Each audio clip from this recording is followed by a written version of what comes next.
Capres Anies Baswedan enggan merespon ajakan Prabowo untuk berkoalisi di pemerintahan nanti. Sementara PDI Perjuangan menegaskan sikap untuk menjadi oposisi.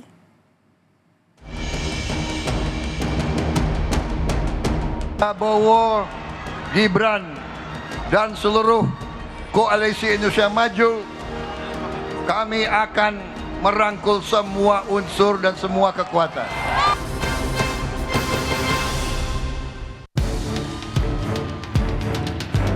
Usai kontestasi, terbitlah barisan koalisi dan oposisi. Pasca pidato Capres nomor urut 2 Prabowo Subianto yang mengatakan akan merangkul semua unsur dan kekuatan jika dirinya bersama Gibran Raka Buming Raka memimpin Indonesia. Parpol pengusung masing-masing pasangan calon presiden dan wakil presiden seakan dihadapkan dengan pilihan krusial untuk merapat ke kubu calon penguasa atau tarik garis berseberangan. Merespons hal ini, Capres nomor urut 1 Anies Baswedan menegaskan masih menunggu hasil resmi penghitungan suara oleh KPU. Anies menyebut hasil baru akan diterima jika pemilu berlangsung jujur dan adil.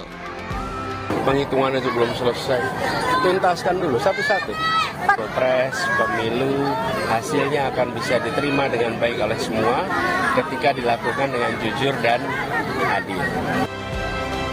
Berbeda dengan sikap Anies yang masih wait and see, Ketua DPC PDI Perjuangan Kota Solo FX Hadi Rudiatmo tegas meminta partainya berani menjadi oposisi bagi pemerintah ke depan. Seperti selama 10 tahun saat konsisten menjadi oposan pemerintahan Susilo Bambang Yudhoyono.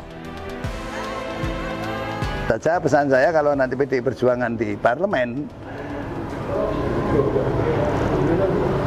mendapatkan suara paling banyak, ya harus berani jadi oposisi. Karena oposisi 10 tahun kan pernah dilakukan, 2004 sampai dengan 2009 ketika Pak SBY menjadi presiden, kita oposisi 10 tahun.